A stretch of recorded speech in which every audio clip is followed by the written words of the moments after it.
So I hooked that temporary compressor down there. This compressor went out, so I made like a quick fitting so I could use a hose to pressurize the system. It's a dry system. There's me in safety first.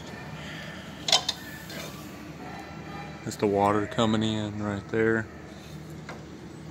Comes in, so we turned off the water pressure. Comes to the bottom of the clapper, and then the air holds it back, so the air's coming in the top,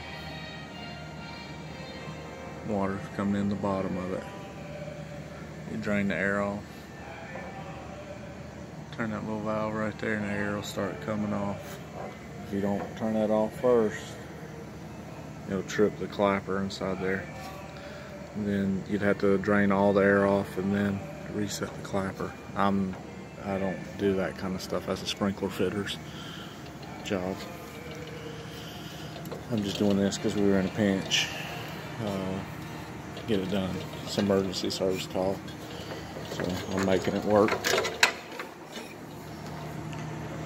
Really not my gig. Here's the other end of it.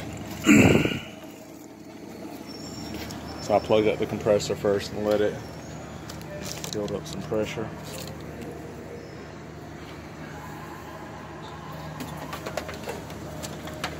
Alright, I'm not going to do this part on film. I'll just show you afterwards. But that's what I'm going to hook into.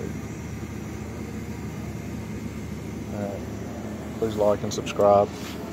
Any comments are welcome.